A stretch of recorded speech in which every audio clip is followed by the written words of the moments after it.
അമ്മേ പരിശുദ്ധ അമ്മേ, അമ്മേ പരിശുദ്ധമേ, ദൈവമാതാവേ, കൃപാസനത്തിലൂടെ ഞങ്ങൾക്കും ഞങ്ങളുടെ ദേശത്തിനും അമ്മ മധ്യസ്ഥം തേടി തന്ന എല്ലാ അനുഗ്രഹങ്ങൾക്കും കൃപകൾക്കും ഞങ്ങളിപ്പോൾ ഹൃദയം നിറഞ്ഞ നന്ദി പറയുന്നു.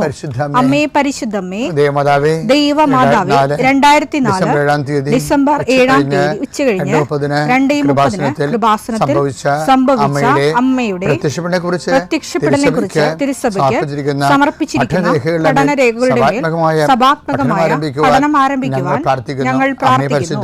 അമ്മേ പരിശുദ്ധമേ, ഭൂസ്വർലോകങ്ങളുടെ രാജ്ഞിയായ അങ്ങേയ്ക്ക് ഭൗമസംരക്ഷണത്തിനായി പ്രപഞ്ചപ്രകൃതിയെ തന്നെ തിരുസഭ പ്രതിഷ്ഠിക്കുവാൻ ഈ പ്രത്യക്ഷീകരണം വഴി ഇടയാക്കണമേ. പരിശുദ്ധമേ, ജപമാല മാതാവേ, സകല കൃപാസനം പ്രാർത്ഥനയോടും ചേർത്ത് ഞങ്ങളിപ്പോൾ പ്രാർത്ഥിക്കുന്ന ഈ കുടുംബത്തിന്റെ പ്രത്യേക നിയോഗം മക്കളെ, അമ്മയുടെ പ്രത്യക്ഷീകരണത്തിന്റെ ഈ അനുഗ്രഹവേളയിൽ ഞങ്ങൾക്ക് സാധിച്ചു തരുവാൻ കനിയണമേ.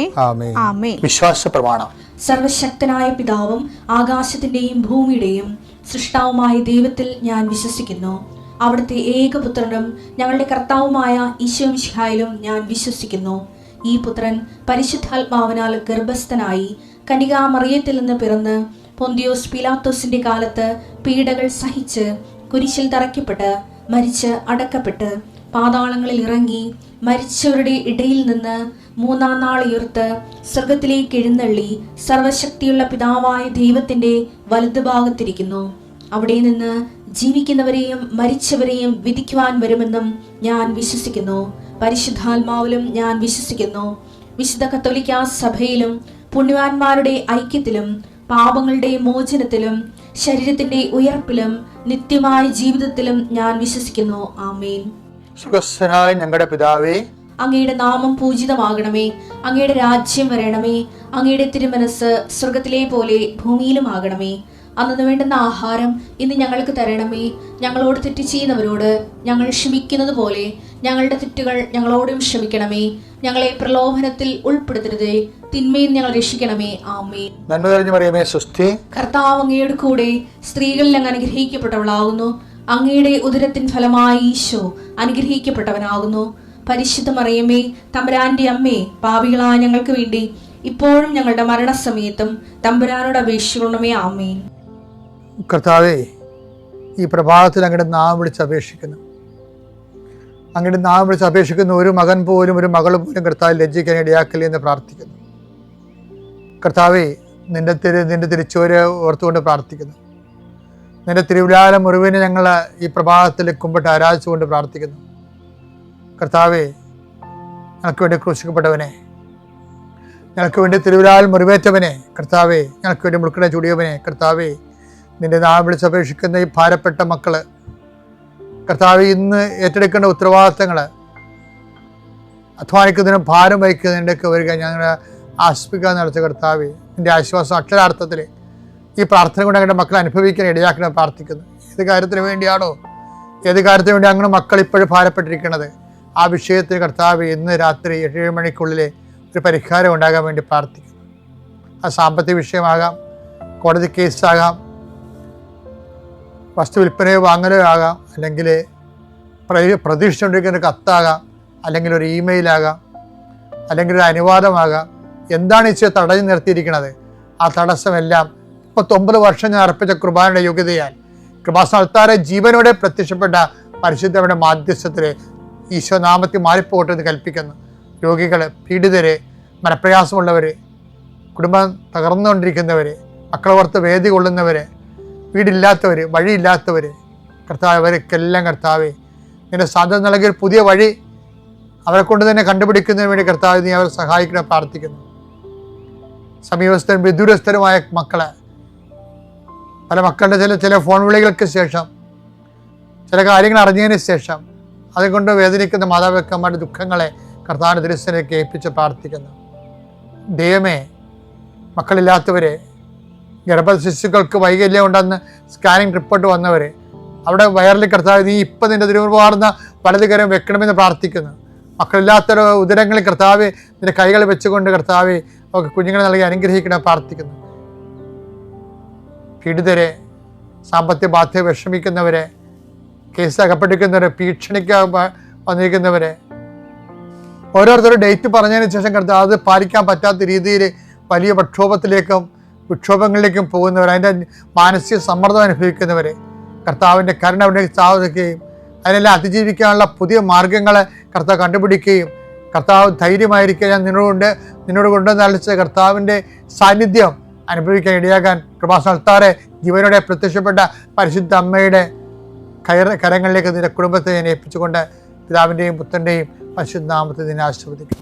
നമ്മൾ നിങ്ങളെപ്പോഴും കേൾക്കുന്ന ഒരു വചനമാണ്, പക്ഷേ കൃപാസനത്തിൽ നിന്ന് അത് പറയുമ്പോൾ അതിന് വേറെ ഒരു ട്വിസ്റ്റിങ് വരും മിക്കവാറും. എന്താ പ്രശ്നം വെച്ചാൽ ഇന്ന് ധ്യാനിപ്പിച്ചപ്പോഴേ നമ്മുടെ ജെറമിയയില്ലേ, ജെറമിയ 2:13, എന്തെന്നാൽ എൻ്റെ ജനം രണ്ട് തിന്മകൾ പ്രവർത്തിച്ചു. ജീവജലത്തിന്റെ ഉറവയായ എന്നെ അവർ ഉപേക്ഷിച്ചു. ജലം സൂക്ഷിക്കാൻ കഴിവില്ലാത്ത പൊട്ടക്കിണറുകൾ കുഴിക്കുകയും ചെയ്തു. ഇത് സാധാരണ ആഭിചാരം, കൂടോത്ര മന്ത്രവാദം, അതുപോലെ തന്നെ മറ്റു തരത്തിലുള്ള വിശ്വാസങ്ങൾ, ഇങ്ങനെയൊക്കെയുള്ള കാര്യങ്ങൾ എക്സ്പ്ലെയിൻ ചെയ്യാൻ വേണ്ടിയാണ് ചില ധ്യാനവേദികളിലൊക്കെ നമ്മളിത് കേൾക്കുന്നത് എപ്പോഴും. അത് അതിൻ്റെതായിട്ടുള്ള അർത്ഥങ്ങളാണ്, കാര്യം അതിന് കുഴപ്പമൊന്നുമില്ല. പക്ഷെ അതല്ല വിഷയം. നമ്മൾ പൊട്ടക്കിണറെ കുഴിക്കുന്നതല്ല പ്രശ്നം. അതായത് ഇതെല്ലാം ഈ നമ്മുടെ ഒന്നാമത്തെ കൽപ്പനയുമായിട്ട് ലിങ്ക്ഡാണ്. ഒന്നാമത്തെ കൽപ്പന എന്താ? പുറപ്പാട് 20:2, അടിമത്തത്തിന്റെ ഭവനമായ ഈജിപ്തിൽ നിന്ന് നിന്നെ പുറത്തു കൊണ്ടുവന്ന ഞാനാണ് നിന്റെ ദൈവമായ കർത്താവ്. ഞാനല്ലാതെ വേറെ ദേവന്മാർ നിനക്കുണ്ടാകരുത്. ഇതുമായിട്ട് ലിങ്ക്ഡാണ്. ഏത്? നേരത്തെ പറഞ്ഞ ജെറമിയ 2:13. എന്താണ്? ജീവന്റെ ഉറവയായി എന്നെ അവർ ഉപേക്ഷിച്ചു, പകരം പൊട്ടക്കിണറുകൾ കുഴിച്ചു. ഇത് ഒരു ജന്മം ധ്യാനിക്കാനുള്ള വിഷയമാണ്. കാര്യം ഇതിനകത്ത് വരുന്ന ഒരു ഏറ്റവും വലിയ പ്രോബ്ലം ഈ പകരം, ദൈവത്തിന് പകരം ഒരു അതർ ഗോഡ് എപ്പോഴും ഇങ്ങനൊരു നിഴല് പോലെ നമ്മൾ ഫോളോ ചെയ്യുന്ന ഒരാളാണ് അതർ ഗോഡ്. അതർ ഗോഡ് എന്ന് പറയുമ്പോൾ ദൈവത്തെ നമ്മൾ അവോയ്ഡ് ചെയ്യുന്ന, ദൈവത്തെ അവോയ്ഡ് ചെയ്യുന്ന സിമ്പിളാണ്. ദൈവവചനം അവോയ്ഡ് ചെയ്യുമ്പോൾ ദൈവത്തെ അവോയ്ഡ് ചെയ്യുന്നതിന് തുല്യമാണ്. ഞാൻ ചില സമയത്ത് ഓർക്കുകയും, ദൈവം എന്തോ ഒരു കരുണയുള്ളതാണ്. ദൈവത്തിൻ്റെ കരുണയിലാണ് നമ്മൾ ജീവിച്ചിരിക്കുന്നത് മുഴുവനും. കാര്യം ദൈവത്തിൻ്റെ മിക്ക വചനങ്ങളും തന്നെ സിമ്പിളാണ്. വചനങ്ങൾ സിമ്പിളാണ്. കർത്താവ് പറഞ്ഞിട്ടുണ്ട്, എൻ്റെ വചനം മത്തായി 11:30, എന്തെന്നാൽ എന്റെ നുകം വഹിക്കാൻ എളുപ്പമുള്ളതും ചുമട് ഭാരം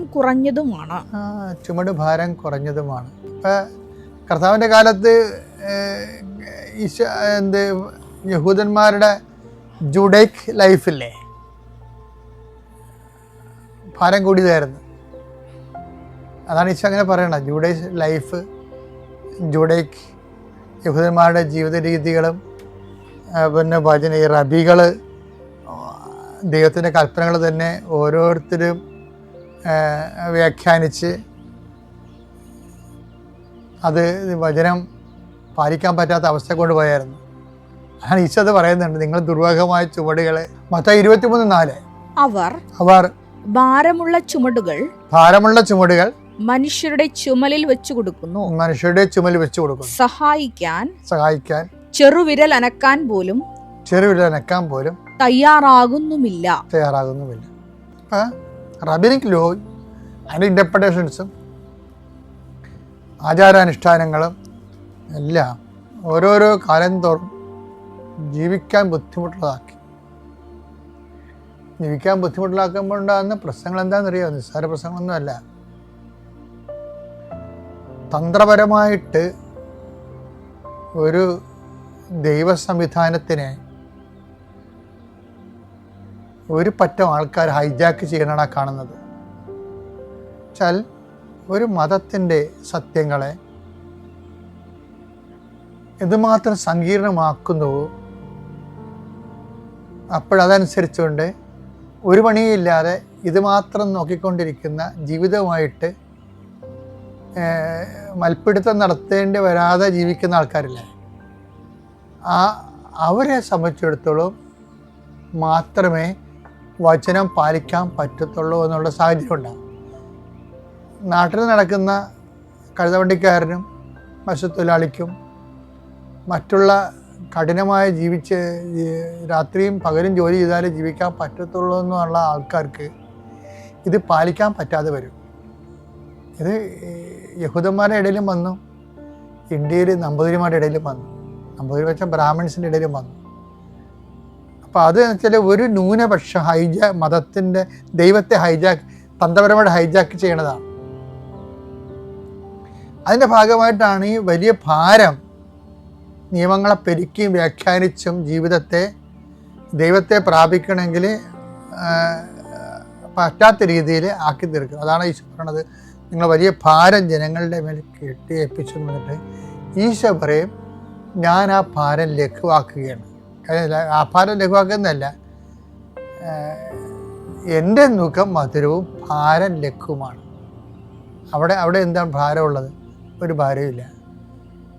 ഞാൻ നിങ്ങളെ സ്നേഹിച്ച പോലെ നിങ്ങൾ പരസ്പരം സ്നേഹിക്കണം. അപ്പം സ്നേഹിക്കണമെന്നുള്ള ഒറ്റ സംഭവത്തിൽ ഈശോ ഇതെല്ലാം കൊണ്ടുവന്ന് ഒതുക്കും.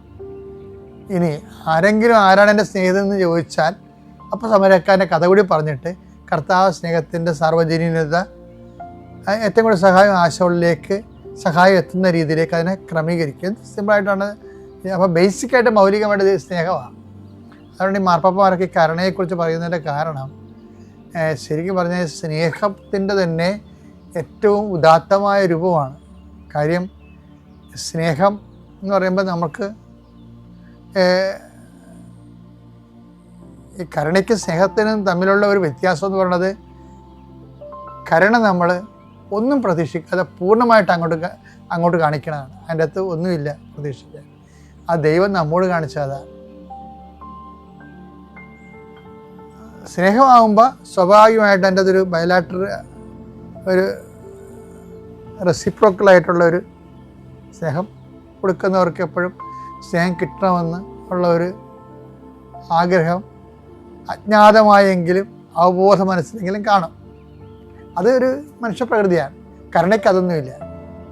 കരുണ നമ്മൾ അങ്ങോട്ട് കാണിക്കുന്നതാണ്. ഇപ്പം ഞാൻ പറയണതേ, കുറേശ്ശെയായിട്ട് നമ്മൾ ഇത് എല്ലാവരുമൊക്കെ മനുഷ്യർക്ക് ചെയ്യുന്നുണ്ട്. പറഞ്ഞ് അവസാനിപ്പിക്കാൻ ഉദ്ദേശിക്കുന്നത്, എൻ്റെ മുഖം മധുരമാണെന്ന് ഈശോ പറയണില്ലേ, ഭാരം ലഘുവാണെന്ന്.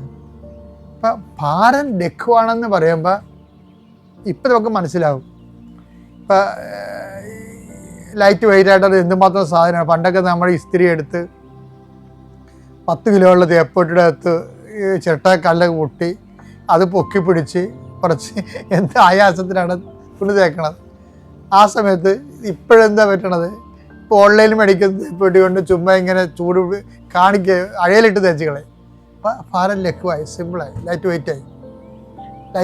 അപ്പം ലൈറ്റ് വെയിറ്റ് ഇപ്പം പറഞ്ഞാൽ മനസ്സിലാകത്ത ശരിക്കും. അപ്പം ഭാരം ലഘു എന്ന് പറയുമ്പോൾ ഇതിൻ്റെ അന്തഃസത്യം എന്ന് പറയണത്, നമ്മൾക്ക് കർത്താവിൻ്റെ ഏത് കൽപ്പനയും പാലിക്കാം, അനോയിൻറ്റിങ് കിട്ടിയാൽ മതി. അതാണ്. അല്ലാതെ നമുക്ക് കർത്താവിൻ്റെ ഏത് കൽപ്പനയും പാലിക്കാം, പാപമില്ലാതെ ജീവിക്കാം, അതൊക്കെ വലിയ ഭാരമുള്ള പരിപാടികളില്ല. പക്ഷെ എന്താണ്, ഇതിൻ്റെ അനോയിൻറ്റിങ് കിട്ടണം. എപ്പോഴും നമ്മളെപ്പോഴും നിങ്ങൾ നിശബ്ദ ധ്യാനത്തിനെങ്കിലും അനോയിൻറ്റിങ്ങിന് വേണ്ടി പ്രാർത്ഥിക്കണം. ഇപ്പോൾ പാപം ചെയ്യാതിരിക്കാനും പുണ്യത്തിൽ പുരോഗമിക്കാനും എപ്പോഴും നമുക്ക് വേണ്ടത് ഇതിനെ ലഘുവാക്കുന്ന അനോയിൻറ്റിങ്. ആ ദേവസ്വം കൂടി വരുമ്പോൾ അനോയിൻറ്റിങ് താനേ വരും. എൻ്റെ പേര് രേഖ. ഞാൻ കോഴിക്കോട് ജില്ലയിൽ തിരുവമ്പാടി എന്ന സ്ഥലത്ത് നിന്ന് വരുന്നു. ഞാൻ ആദ്യമായി ഉടമ്പടി എടുത്തത് 2023 ജനുവരി 28 ഈ ഒരു കൃപാസനത്തെ പറ്റിയും ഉടമ്പടിയെ പറ്റിയും അതിൻ്റെ പ്രേക്ഷിത പ്രവർത്തനങ്ങളെ പറ്റിയും ഞാൻ അറിഞ്ഞത് എൻ്റെ ഭർത്താവിൻ്റെ ചേച്ചിയിൽ നിന്നാണ്. ചേച്ചിയാണ് ആദ്യമായി ഇവിടെ വന്ന് 2022 ഡിസംബർ 12 ഇവിടുന്ന് ഉടമ്പടി എടുത്ത് വന്നത്. അന്ന് മുതലാണ് ഞങ്ങൾ കാര്യം സത്യത്തിൽ പറഞ്ഞു കഴിഞ്ഞാൽ ഈ കൃപാസനത്തെ പറ്റി ഞങ്ങളെ വീട്ടിൽ ഇങ്ങനെ ഒരു കാര്യമുണ്ട്, ഇങ്ങനെ ഒരു മാതാവുണ്ട്, ഇത്രയും അനുഗ്രഹങ്ങൾ വാരിച്ചൊരിയുന്ന ഒരു മാതാവിനെ പറ്റി കൂടുതൽ നല്ല ആദ്യമായി ഞങ്ങൾ അറിഞ്ഞത് അന്നാണ്. ചേച്ചി എല്ലാ കാര്യങ്ങളും ഇവിടെ ഈ ഒരു കൃപാസനത്തിൽ നടക്കുന്ന എല്ലാ കാര്യങ്ങളും വീട്ടിൽ വന്ന് എല്ലാ ദിവസവും എന്ന പോലെ വീട്ടിലെല്ലാവരോടും പറയാറുണ്ട്. കാരണം അത്രയും ഇഷ്ടത്തോടു കൂടിയാണ് ചേച്ചി ഇവിടെ വന്ന് ഉടമ്പടി എടുത്തത്, അത് വീട്ടിൽ വന്ന് പറയാറുള്ളതും. പക്ഷേ ആ സമയത്ത് ഞാനത് കേൾക്കാറുണ്ട്, നമ്മളുടെ അൺകോൺഷ്യസ് മൈൻഡിൽ അതുണ്ട്. പക്ഷേ കോൺഷ്യസ് ആയിട്ട് ഞാനത് ഒന്നും ശ്രദ്ധിച്ചിരുന്നില്ല. ഉടമ്പടി എന്നുള്ള വാക്ക് കേട്ടിട്ടുണ്ട്, പ്രേക്ഷിത പ്രവർത്തനങ്ങൾ എന്ന് കേട്ടിട്ടുണ്ട്, പക്ഷേ അത് എന്താണ് എന്നുള്ള കാര്യങ്ങളൊന്നും ഞാൻ കൂടുതലായിട്ട് ചേച്ചിയോട് ചോദിച്ചതോ അന്വേഷിച്ചതോ ഒന്നുമില്ല. കാരണം ഞാൻ ആ സമയത്ത് ഭയങ്കരമായിട്ടുള്ളൊരു ടെൻഷനിലായിരുന്നു. എൻ്റെ 3 വർഷമായിട്ട് ഭയങ്കരമായിട്ടുള്ളൊരു വിഷമത്തിലായിരുന്നു. ഞാൻ KMCT ആയുർവേദ മെഡിക്കൽ കോളേജിൽ PRO ആയിട്ടാണ് വർക്ക് ചെയ്തുകൊണ്ടിരുന്നത്. ഇപ്പോൾ റിസൈൻ ചെയ്തു. ആ സമയത്ത് എൻ്റെ ഭർത്താവിന് 3 വർഷമായിട്ട് ജോലിയില്ലാതെ നാട്ടിലായിരുന്നു. ഗൾഫിലാണ് ജോലി ഉണ്ടായിരുന്നത്. 10 വർഷത്തോളം അവിടെയായിരുന്നു. അവിടുത്തെ ചില പ്രശ്നങ്ങൾ കാരണം അവിടെ നിർത്തി വരേണ്ടി വന്നു. നാട്ടിൽ വന്ന് കുറേ ജോലികൾക്ക് ശ്രമിച്ചു, പല ജോലികൾക്കും ശ്രമിച്ചു, പക്ഷേ ഒന്നും അങ്ങോട്ട് റെഡിയായി വന്നില്ല. അപ്പോൾ എൻ്റെ ഈ ഒരു ശമ്പളം കൊണ്ട് മാത്രം നമുക്ക് ഒരിക്കലും ജീവിക്കാൻ പറ്റിയില്ല. 2 മക്കളാണുള്ളത്, അച്ഛൻ അമ്മ അവരെ കൂടെയാണ് ഞങ്ങൾ താമസിക്കുന്നത്. അപ്പോൾ അതുകൊണ്ടൊന്നും എവിടെ എത്താതിരുന്ന ആ ഒരു സമയത്ത് കുറേ ജോലികൾ അന്വേഷിച്ചു, കുറേ വഴികൾ അന്വേഷിച്ചു. അവസാനം ഞങ്ങൾ പുറത്തേക്ക് പോകാനുള്ള ഒരു തീരുമാനത്തിലെത്തി. ഗൾഫിലേക്ക് നോക്കുന്ന സമയത്ത് അവിടെയും ഭയങ്കര പ്രശ്നങ്ങളാണ്. ദുബായ് ആണെങ്കിലും ഖത്തറാണെങ്കിലും ഏത് രാജ്യം ഏതൊരു ഗൾഫിൽ സ്ഥലം എടുത്തു നോക്കിയാലും അവിടെ എല്ലാം ഭയങ്കര പ്രശ്നങ്ങൾ നടന്നുകൊണ്ടിരിക്കുന്ന സമയമായിരുന്നു. കൊറോണയുടെ ടൈമായിരുന്നു, അതും അവിടെ ഒരു വില്ലനായി വന്നു. അപ്പോൾ ഭയങ്കര ഡെസ്പായിട്ട് നിൽക്കുന്ന ഒരു സമയത്താണ് ചേച്ചി ഉടമ്പടി എടുത്ത കാര്യം വന്ന് പറയുന്നത്. അപ്പോൾ ഞാൻ ജസ്റ്റ് ആ ഒരു ടെൻഷനിലായപ്പോൾ കൂടുതലൊന്നും ഞാൻ അന്വേഷിച്ചതുമില്ല. പക്ഷേ ഒരു ദിവസം ഉടമ്പടി എടുത്ത് 2 മാസം കഴിഞ്ഞപ്പോൾ ചേച്ചി മെഴുകുതിരി കഴിഞ്ഞു പോയി, അത് വാങ്ങിക്കാൻ വേണ്ടിയിട്ട് ഞങ്ങൾ പോവുകയാണ്, നാളെ എറണാകുളത്ത് പോവുകയാണ്, ഇവിടെ കൃപാസനത്തിലേക്ക് വരുന്നുണ്ട് എന്ന് പറഞ്ഞ് ഞങ്ങൾ അടുത്തേക്ക് വന്നു. ചേച്ചിക്ക് വരേണ്ട ഒരു ആവശ്യമില്ല, പക്ഷെ അത് പറയാനായിട്ട് മാത്രം ഞങ്ങളെ വീട്ടിലേക്ക് വന്നു. ആ വന്ന ഒരു സെക്കൻഡിൽ അത് എന്നോട് പറഞ്ഞ് കഴിയുന്നതിൻ്റെ മുന്നേ ഞാൻ അങ്ങോട്ട് ചോദിച്ചു, ചേച്ചി ഞങ്ങൾ കൂടെ ഒന്ന് വരട്ടെ, കാരണം ഇങ്ങനൊരു മാതാവ് ഞങ്ങളെ സഹായിക്കുമെന്ന് എനിക്ക് മനസ്സിൽ എന്തോ ഒരു ഉൾവിളി തോന്നിയ ആ ഒരു സെക്കൻഡ് കൊണ്ടാണ് ഞാൻ ചോദിച്ചത് ചേച്ചിയോട്, ഞങ്ങളും കൂടെ വന്നോട്ടെ. അപ്പം തന്നെ ചേച്ചിക്ക് ആകെ അത്ഭുതമായി. കാരണം കാരണം ഒരാൾ കൂടെ ഈ ഒരു കൃപാസനത്തിലേക്ക് വരിക, അമ്മയുടെ അനുഗ്രഹം കിട്ടുക എന്നുള്ളത് ഏറ്റവും വലിയൊരു കാര്യമായിട്ട് തന്നെ എനിക്ക് തോന്നിയിട്ടുള്ളത്. കാരണം ഞാൻ അമ്മയിൽ വിശ്വസിക്കുന്ന ഒരാളാണ്. കാരണം ഞാൻ പഠിച്ചതെല്ലാം ക്രിസ്ത്യൻ കോളേജുകളിലാണ്. അവിടെ എല്ലാം ഈ മാതാവും ഈ കൊന്തയെല്ലാം ഞാൻ ഇട്ട് നടക്കുമായിരുന്നു കോളേജ് പഠിക്കുന്ന സമയത്ത്. അത്രയും എനിക്ക് ഇഷ്ടമായിരുന്നു. അപ്പോൾ ആ ഒരു സെക്കൻഡ് കൊണ്ട് ഞാൻ ആ ചോദിച്ച ചോദ്യത്തിൽ അടുത്ത ദിവസം ഞങ്ങൾ ബസ് ടിക്കറ്റ് എടുത്ത് ഞങ്ങൾ ഇങ്ങോട്ട് വന്നു. ഇവിടെ വന്നാൽ ഉറപ്പായും ഞങ്ങൾക്കൊരു വഴി കിട്ടും എന്ന് എനിക്ക് 100% ഉറപ്പുള്ളതുകൊണ്ട് മാത്രമാണ് ഞാൻ ഇറങ്ങി തിരിച്ചത്. അങ്ങനെ ഇവിടെ വന്നു, ഉടമ്പടി എടുത്തു. എന്താണ് ഉടമ്പടി എന്നുള്ള കാര്യങ്ങളെല്ലാം ചേച്ചി വരുന്ന വഴിയെ എനിക്ക് എല്ലാം പറഞ്ഞു തന്നിരുന്നു. എന്താണ് ഉടമ്പടി, പ്രേക്ഷിത പ്രവർത്തനങ്ങൾ എന്തെല്ലാമാണ്. ഞങ്ങൾ ഹിന്ദു മതത്തിൽപ്പെട്ട ആളുകളാണ്, അതുകൊണ്ട് ഈ പ്രാർത്ഥനകൾ കൂടുതലായിട്ടൊന്നും അറിയില്ല. അപ്പോൾ എന്തൊക്കെയാണ് പ്രാർത്ഥിക്കേണ്ടത് എന്നുള്ള കാര്യങ്ങളെല്ലാം ചോദിച്ച് മനസ്സിലാക്കി ഇവിടെ വന്നു കഴിഞ്ഞപ്പോൾ ബാക്കിയുള്ള കാര്യങ്ങളെല്ലാം ഞങ്ങൾക്ക് ക്ലാസ് വഴി കിട്ടി. ഉടമ്പടി എടുക്കുന്ന സമയത്ത് ക്ലാസ്സിലൂടെ എല്ലാ കാര്യങ്ങളും ഞങ്ങൾക്ക് വിശദമായിട്ട് കിട്ടി. അത് കഴിഞ്ഞ് ഞാൻ ഇവിടുന്ന് പോകുന്ന സമയത്ത് ഞാൻ ഇവിടെ മാതാവിനോട് പറഞ്ഞു പോയതാണ്, ഞാൻ ഈ വിചാരിക്കുന്ന കാര്യങ്ങൾ ഒരു നിയോഗം മാത്രമല്ല, കാരണം പല കാര്യങ്ങളും ഉണ്ട്, വിഷമങ്ങളും ഉണ്ട്, മനസ്സിൽ നടക്കാത്ത പല കാര്യങ്ങളും ഉണ്ട്. അപ്പോൾ അത് ഏതെങ്കിലും 1 or 2 എനിക്ക് സാധിച്ചു കിട്ടുകയാണെങ്കിൽ ഞാൻ ഇവിടെ വന്ന് ഈ മാതാവിൻ്റെ മുമ്പിൽ വെച്ച് ഞാൻ ഈ സാക്ഷ്യം ഞാൻ പറയും എന്നുള്ള ഉറച്ച വിശ്വാസത്തിലാണ് ഞാൻ ഇവിടുന്ന് ഇറങ്ങിപ്പോയത്. ഞാൻ ഉടമ്പടി എടുത്തിട്ട് 5 മാസം ആവുന്നതേ ഉള്ളൂ. അപ്പോൾ ഇത്രയും പെട്ടെന്ന് ഞാൻ വെച്ച നിയോഗത്തിൽ 4 കാര്യങ്ങൾ എനിക്ക് ശരിയായി വന്നത്. അത് ഒരിക്കലും അധിക പേർക്കും കിട്ടിയിട്ടുണ്ടാവില്ല എന്ന് തന്നെ ഞാൻ വിശ്വസിക്കുന്നു. കാരണം അത്രയും ഞാൻ ആ ഒരു പ്രേക്ഷിത പ്രവർത്തനം ചെയ്യണം, പ്രാർത്ഥിക്കണം, അങ്ങനെ കുറേ കാര്യങ്ങളുണ്ട്, കാരുണ്യ പ്രവർത്തനങ്ങൾ ചെയ്യണം, ഇങ്ങനെയുള്ള കുറേ ഉടമ്പടികളുടെ പുറകിൽ കുറേ കാര്യങ്ങളുണ്ട്. അതിലെല്ലാം ഞാൻ മുഴുവനായിട്ടൊന്നും ചെയ്തിരുന്നില്ല തുടക്കത്തിൽ. കാരണം തുടക്കമാണ്. അപ്പോൾ ഇങ്ങനത്തെ കാര്യങ്ങളിലെല്ലാം കൂടുതൽ ഞാൻ അതുമായിട്ട് അങ്ങോട്ട് പൊരുത്തപ്പെട്ടില്ല. പ്രാർത്ഥിക്കും, പക്ഷെ ചില ദിവസം വിട്ടുപോകുന്ന ദിവസം ഞാൻ അടുത്ത ദിവസം ശരിയാക്കാമെന്ന് വിചാരിക്കും. ചിലപ്പോൾ അടുത്ത ദിവസം ഞാൻ കറക്റ്റ് പ്രാർത്ഥിക്കും. പക്ഷെ അധികം ഫസ്റ്റത്തെ ഉടമ്പടി ആ 3 മാസക്കാലം കുറച്ച് പകുതി ഒരു 3/4 ഭാഗം ഞാൻ ശരിക്കും ചെയ്തു, പക്ഷെ 1/4 ഭാഗം ഞാൻ വിട്ടു.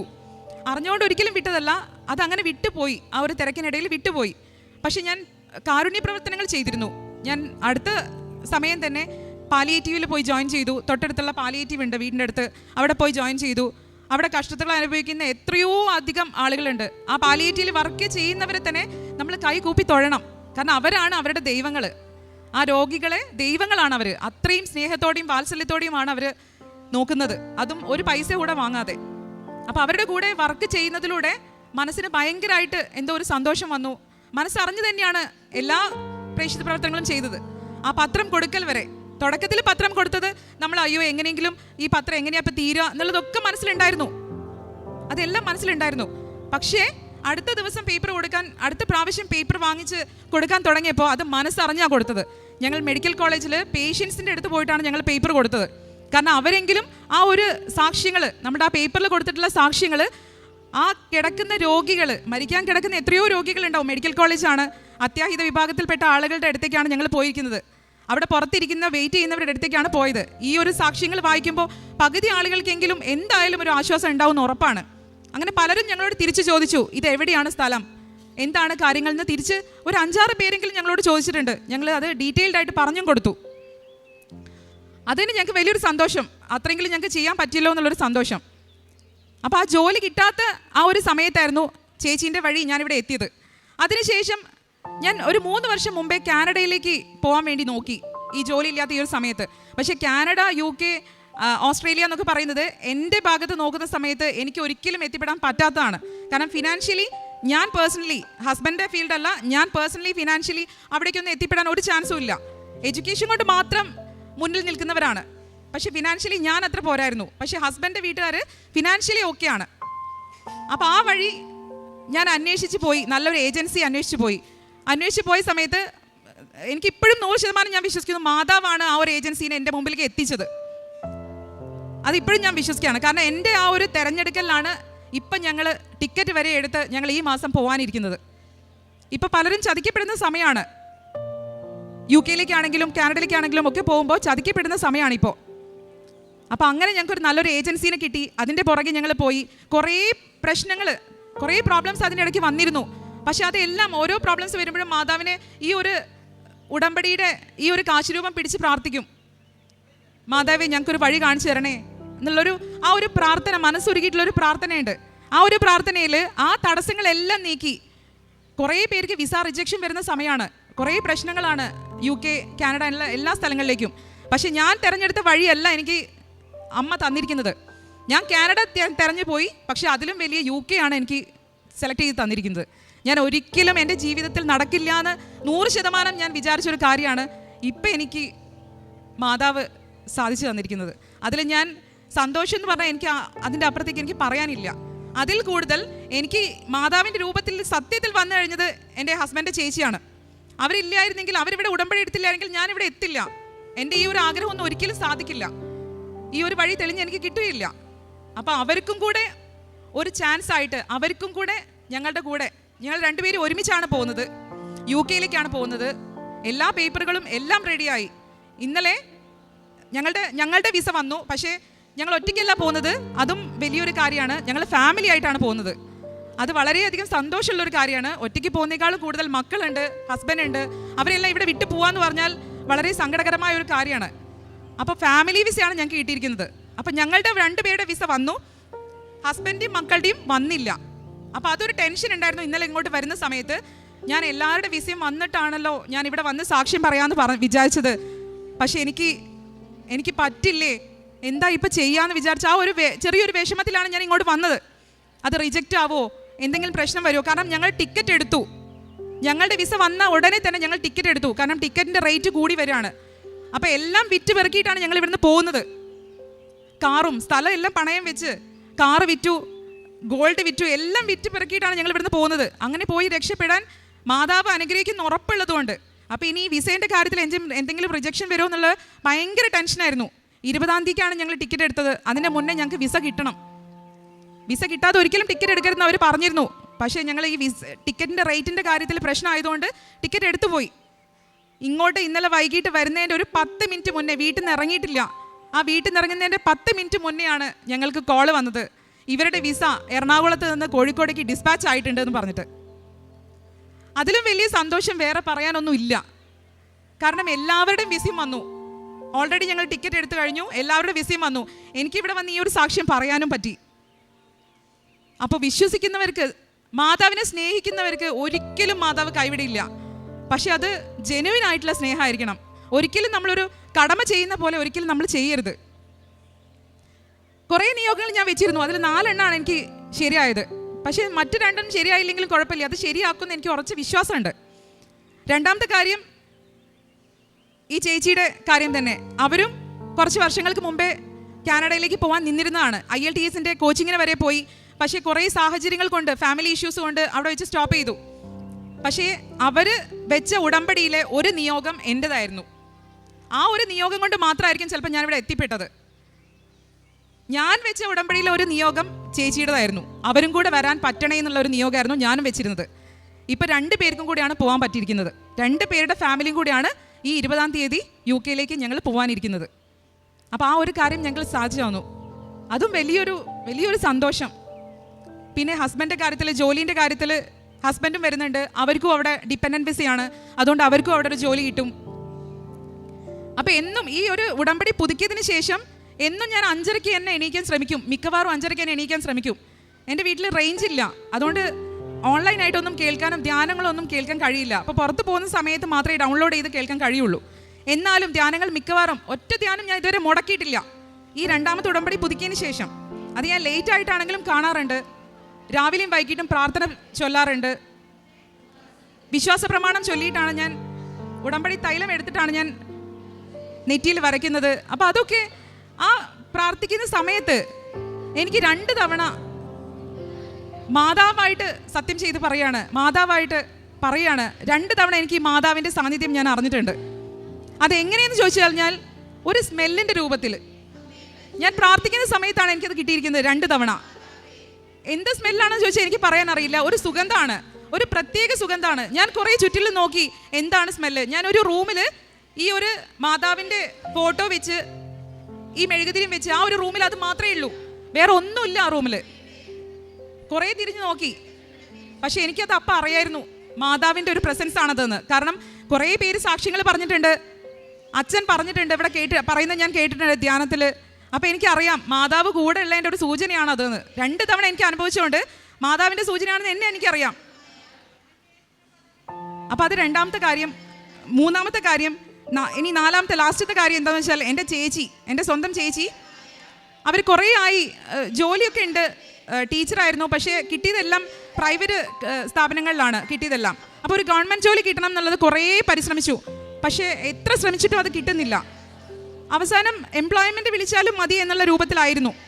അപ്പം ഞാനിവിടെ ഫസ്റ്റ് ഉടമ്പടി വെച്ചതിൽ അവരുടെ കാര്യം കൂടെ ഞാനതിൽ ഉൾപ്പെടുത്തിയിരുന്നു. ആ ഉൾപ്പെടുത്തി ഒരാഴ്ച കഴിഞ്ഞപ്പോഴാണ് അവർക്ക് എംപ്ലോയ്മെൻറ്റിൽ നിന്ന് കോൾ വന്നത്. പക്ഷേ കോൾ വന്നത് പിയൂൺ എന്ന് പറഞ്ഞ പോസ്റ്റിലേക്കാണ്. ആ പിയൂൺ എന്ന് പറഞ്ഞ പോസ്റ്റിലേക്ക് വലിയ താല്പര്യം ഉണ്ടായിരുന്നില്ല.